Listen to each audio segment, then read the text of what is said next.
ان 4 لڑکوں نے میری زندگی ایک رات میں ایسی برباد کر دی کہ میں کبھی جینے کے لائق ہی نہیں رہی تھی۔ اگر آپ لوگوں نے ابھی تک ہمارے چینل کو سبسکرائب نہیں کیا تو چینل کو سبسکرائب کر کے بیل آئیکن کو لازمی دبائیں۔ تو دوستوں، کہانی کو اسٹارٹ کرنے جا رہے ہیں۔ لڑکوں نے مجھے بہت پیسے دیے اور ایک رات کے لیے لے گئے۔ جب 4 لڑکوں نے میرے جسم سے اپنی ہوس پوری کر لی تو اچانک ان کا چھوٹا دوست بھی آ گیا، مگر جیسے ہی وہ کمرے میں اندر آیا تو اس نے مجھے دیکھ کر اس کی چیخیں نکل گئیں، کیونکہ حالات انسان کو سب کرنے پر مجبور کر دیتے ہیں جس کے بارے میں اس نے کبھی سوچا بھی نہیں ہوتا۔ یا تو یوں ہی کہتے ہیں نا، کبھی کبھی ضرورت سے زیادہ خواہشات انسان کو ختم کر دیتے ہیں، اور میں بھی کبھی نہ کبھی پوری ہونے والی خواہشات سفر پر نکل پڑی تھی۔ میں رات کے 1 بجے سے اور چھوٹے سے کمرے میں بستر پر پڑی ہوئی تھی، اور ایک کے بعد ایک دوسرے لڑکے نے مجھے نوچ ڈالا تھا، لیکن میں بالکل خاموش تھی۔ درد اپنی انتہا پر تھا، لیکن یہ سب کچھ میں نے اپنی مرضی سے بنایا تھا۔ نہ ہی مجھے اپنے کپڑے کا ہوش تھا اور نہ ہی میرے جسم پر اٹھنے والی درد کا۔ 2 ہی لڑکوں نے میرا ایسا حال کر دیا، میرا سارا جسم پورے کا پورا ایسا ہو گیا تھا۔ یہ سوچ کر بھی میری پوری جسم کانپ رہی تھی، اور بھی 2 لڑکے میرے پاس اپنی ہوس پوری کرنے آنے والے تھے، اور مجھے پوری خوشی سے انہیں وقت دینا تھا۔ میں نے کبھی سوچا بھی نہیں تھا میری زندگی میں کوئی ایسی رات بھی آئے گی۔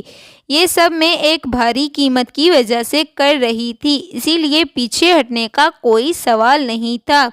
میری ذمہ داریاں اور میرے گھر والوں کی خواہشیں مجھے اس راستے پر لے آئیں جہاں میں نے ایک ہی رات میں 4 لڑکوں کے ساتھ رات گزارنے کی حامی بھر لی تھی۔ عام حالات میں تو کسی لڑکی کے لیے ایسا سوچنا بھی ممکن نہیں تھا، لیکن میں جس جگہ پر کھڑی تھی وہاں مجھے فیصلہ کرنے کے لیے زیادہ وقت نہیں دیا گیا۔ وہ سب صحت مند اور تندرست جوان تھے جن کی طاقت کے آگے میں کچھ بھی نہیں تھی۔ بستر تک آنے والے دونوں نوجوانوں نے لمحے میں مجھے بے قابو کر کے مجھے پوری طرح اپنی ہوس کا نشانہ بنا لیا۔ یہ پہلی دفعہ تھا جب مجھے کسی مرد نے چھوا تھا۔ دوسرے لڑکے کو میں نے کہا، میں گہری سانس بھر لینا چاہتی ہوں، میں تھوڑا وقت چاہتی تھی، لیکن وہ کہنے لگا، اتنا وقت نہیں ہے ہمارے پاس، باہر اس کے اور بھی دوست انتظار میں بیٹھے ہیں۔ میں اس کی بات سن کر میرے آنکھوں میں آنسو بہنے لگے۔ وہ فوراً ہی میرے پاس چلا گیا اور میرے آنسو کو نظر انداز کرتا اپنی خواہشات اور جذبات پر مجھ پر نکالنے لگا۔ میرے جسم میں برداشت کی اب حد ختم ہو رہی تھی۔ میں بار بار اس سے خود کو دور کرنے کی کوشش کر رہا تھا۔ ایسا لگ رہا تھا جیسے اسے اس کھیل میں مزہ آ رہا ہے۔ وہ میرا دھکا دینے پر پہلے سے بھی زیادہ بے حد جوش میں قریب آتا، اسی لیے اب میں اسے روکنے کی غلطی نہیں کر رہی تھی اور خاموشی سے خود پر یہ گزرنے والی اس قیامت کو برداشت کر رہی تھی۔ 1 گھنٹے تک وہ اپنی پیاس بجھاتا رہا۔ اس کے جانے کے بعد میں نے ایک نگاہ اپنے تن پر ڈالی تو میں کانپ سی گئی۔ جسم کا کوئی حصہ ایسا نہیں تھا جہاں زخم موجود نہ ہو۔ یہ دیکھ کر میں اور بھی زیادہ رونے لگی تھی۔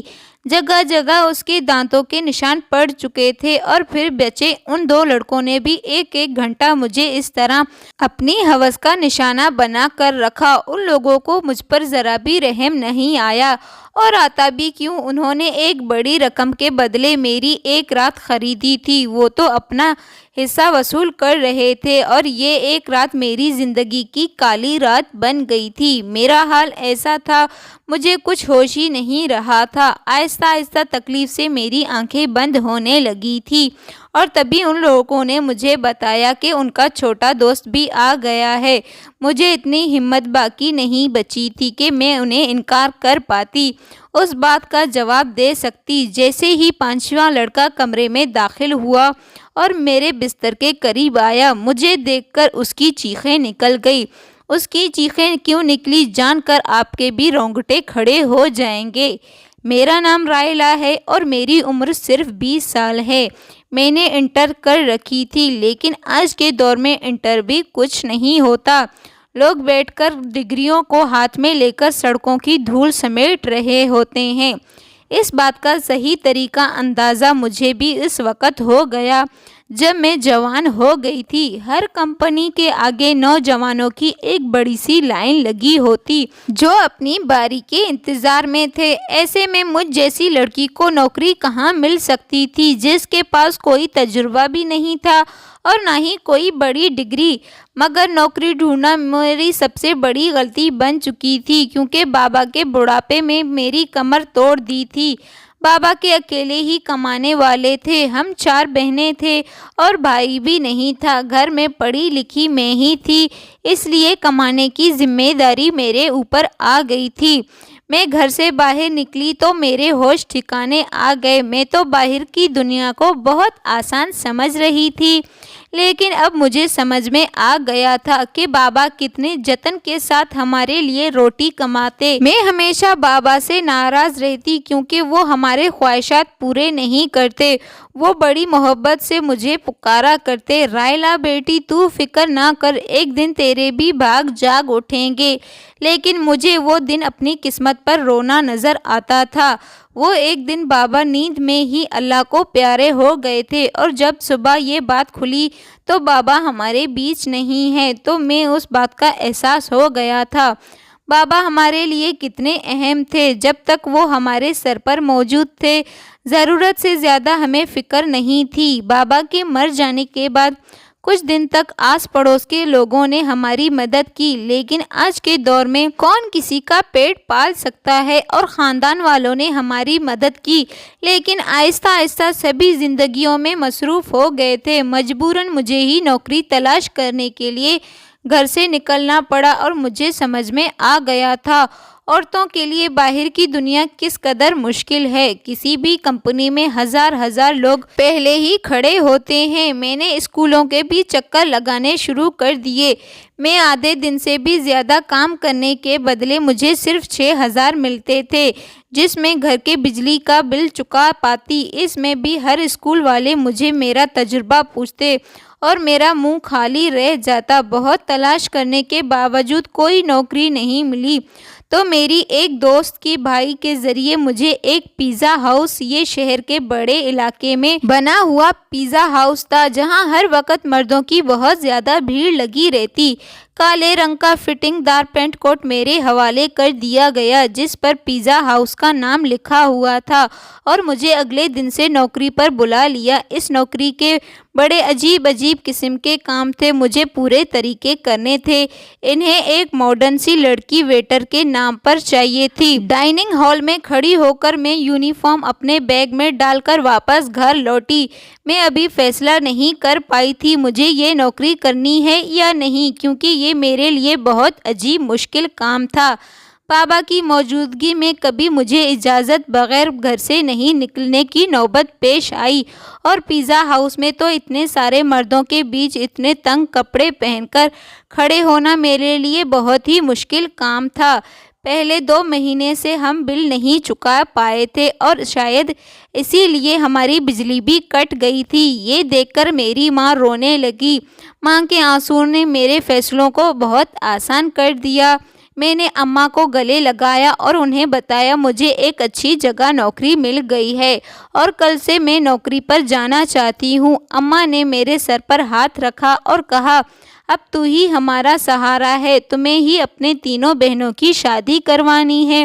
اماں نے ایک بڑی ذمہ داری میرے کندھوں پر ڈال دی تھی اور میں یہ سوچ رہی تھی کہ یہ ذمہ داری کیسے نبھاؤں گی، لیکن مجھے یہ فرض نبھانا تھا۔ اماں پوچھ رہی تھی کہ مجھے یہ نوکری کہاں ملی ہے، لیکن میں نے انہیں بتانا نہیں چاہتی تھی مجھے نوکری کہاں ملی ہے، اسی لیے میں نے ہاں میں سر ہلا دیا۔ میں نے کہا، ایک بہت بڑی کمپنی میں مجھے نوکری مل گئی ہے، وہاں پر میں دوپہر کے 2 بجے سے رات کے 12 بجے تک تھا۔ یہ بات میں نے بڑی مشکل سے اماں کو بتائی۔ میری نوکری کا وقت جان کر وہ حیرانی میں آ گئی اور مجھے دیکھنے لگی۔ یہ کون سی کمپنی ہے جہاں یہ وقت پر کام پر بلایا جاتا ہے؟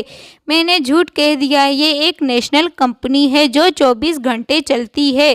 میں نے اماں سے کہا، اس وقت ہمیں پیسوں کی اتنی ضرورت تھی۔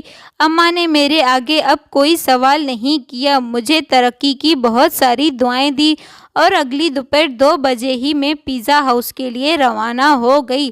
مجھے کیا خبر تھی کہ یہاں سے میری قسمت مجھے آگے کہاں لے کر جانے والی ہے۔ میں نے اپنا یونیفارم پیزا ہاؤس میں آ کر بدل لیا۔ مینیجر نے مجھے پیزا ہاؤس کے دروازے کے قریب کھڑا کر دیا اور کہنے لگے، آج تمہارا پہلا دن ہے، اسی لیے تم ہر آتے جاتے کو عزت سے ویلکم کرو گی۔ اور غصہ ہو کر کہا، یہ کیسا منہ اٹھا کر آئی ہو، پہلے آپ میک اپ کرو۔ مینیجر کی بات سن کر میں شرمندہ ہو گئی کیونکہ میرے پاس میک اپ نہیں تھا۔ وہاں موجود ایک دوسری لڑکی نے اپنے میک اپ سے مجھے گہری سرخی لگائی۔ وہ بڑی تیزی سے میرے چہرے پر اپنا ہاتھ چلا رہی تھی۔ اس کے بعد جب میں نے اپنے آپ کو آئینے میں دیکھا تو میں حیران رہ گئی۔ مجھے معلوم نہیں تھا کہ ورنہ کام کرنے کے بہت سارے لوگ مل جاتے ہیں۔ میں خوبصورت تھی، میرا رنگ بھی بہت صاف تھا، لیکن تھوڑے میک اپ کے بعد میں پوری طرح نکھر گئی تھی۔ میں خود کو آئینے میں دیکھ رہی تھی جب لڑکی کہنے لگی، اس میک اپ کی وجہ سے، آپ کی خوبصورتی کی وجہ سے آپ کو یہ نوکری مل گئی ہے۔ میں جان گئی تھی یہ نوکری مجھے میری قابلیت کی وجہ سے نہیں بلکہ خوبصورتی کی وجہ سے ملی ہے۔ نوکری کا یہ پہلا دن میرے لیے بہت بھاری تھا۔ میں 2 بجے سے دروازے پر کھڑی ہو کر آنے جانے والے مرد اور عورتوں کو ویلکم کر رہی تھی۔ یہاں عورتوں کی تعداد کم تھی اور زیادہ تر مرد ہی آتے۔ رات تک میرے پیروں میں بہت تیز درد ہو چکا تھا اور ابھی مجھے واپس بسوں کے بھی دھکے کھاتے ہوئے گھر پہنچنا تھا۔ 12 بجے میں اپنے گھر پہنچ گئی تھی جب میں نے دیکھا اماں میرے انتظار میں جاگ رہی تھی۔ میں نے اماں کے ساتھ بیٹھ کر کھانا کھایا اور فوراً ہی بستر پر لیٹ گئی۔ مجھے بابا کی بہت یاد آ رہی تھی۔ میرے بابا سب سے زیادہ نخرے اٹھایا کرتے تھے۔ میں بھی ہمیشہ ان سے کسی نہ کسی بات پر روٹھ جاتی تھی۔ پیروں کی تکلیف تڑپتے تڑپتے کب نیند آ گئی مجھے پتہ ہی نہ چلا۔ اگلے دن میں 1 بجے کے قریب گھر سے نکلی۔ یہ کام مجھے تھوڑا سا آسان لگا تھا لیکن کچھ ہی دیر میں مجھے اندازہ ہو گیا یہ کام بالکل بھی آسان نہیں تھا۔ میں جس کے پاس بھی آرڈر لینے کے لیے جاتی، میں اس کے اکثر مرد مجھے سر سے پاؤں تک دیکھتے اور مسکرا کر بولتے۔ مجھے بھی مسکراہٹ لانی پڑتی کیونکہ یہ میری نوکری کا اصول تھا۔ جان بوجھ کر آرڈر دینے میں کافی وقت لگایا کرتے اور کبھی کبھی آرڈر دیتے وقت اس قدر قریب آ جاتے میرا سانس رکنے لگتا۔ یہ پیزا ہاؤس مجھ جیسی ویٹر کی وجہ سے چل رہا تھا۔ مرد لڑکیوں کی وجہ سے ہی آتے تھے۔ دن تیزی سے گزرتے گئے اور مجھے یہ نوکری کرتے کرتے 1 مہینہ ہو گیا۔ اس 1 مہینے میں کافی کچھ ایسا ہوا جو میرے لیے عجیب تھا۔ مردوں کی عجیب عجیب نگاہیں، آرڈر دینے کے بہانے قریب آنا اور ڈبل پیسے دینے کا بہانہ کرنا۔ لیکن اس نوکری سے سب سے اچھی بات یہ تھی تنخواہ سے ہٹ کر اس 1 مہینے میں مجھے بہت کافی ٹرپ اچھا جمع ہو گیا تھا۔ میں نے ان پیسوں سے بجلی کا بل بھی ادا کیا۔ آہستہ آہستہ میں پیزا ہاؤس کے ماحول میں عادی ہوتی جا رہی تھی۔ 4 لڑکے روز ہی شام کے وقت پیزا ہاؤس آتے اور سب سے کونے والے ٹیبل پر بیٹھ جاتے۔ وہ ٹیبل میرے حصے میں آتی تھی اور روزانہ میں ہی ان کے پاس آرڈر لینے کے لیے جاتی۔ وہ چاروں ہی بہت عجیب لگتے تھے، مجھے گہری نگاہوں سے دیکھا کرتے۔ آج بھی میں ان کے پاس آرڈر لینے کے لیے گئی تو ان میں سے ایک پوچھنے لگا، تم یہاں مجبوری میں کام کرتی ہو نا؟ میں نے کہا ہاں۔ اس نے فوراً ہی اپنا کارڈ نکال کر میرے آگے رکھا اور کہنے لگا، تم بہت ہی شریف لڑکی لگتی ہو، اگر کبھی بھی کسی مدد کی ضرورت پڑے تو یاد کر لینا۔ بنا سوچے سمجھے میں نے وہ کارڈ اٹھا کر اپنے کوٹ کی جیب میں رکھ لیا۔ وہ مسکرا کر اٹھا۔ اس کے بعد وہ مجھ سے باتیں کرنے لگا۔ سب چاروں کے چاروں میں سے کوئی نہ کوئی مجھ سے کوئی سوال پوچھ لیتا۔ روزانہ ہونے والی اس ملاقات کی وجہ سے ہم تھوڑے فرینڈ ہو گئے تھے۔ دوسرا مہینہ بھی پلک جھپکتے ہی گزر گیا تھا اور پھر اماں نے ایک دن مجھے بتایا، تمہاری بڑی بہن کے لیے ایک بہت ہی اچھا رشتہ آیا ہے، وہ لوگ جلدی سے شادی کرنا چاہتے ہیں۔ اماں نے کہا، میرے پاس اتنے پیسے نہیں ہیں کہ میں تیری بہن کی شادی کرواؤں۔ اماں کی باتیں سن کر میں پریشان ہو گئی کیونکہ میں نے ابھی گھر کا خرچہ اپنے کندھوں پر اٹھایا تھا۔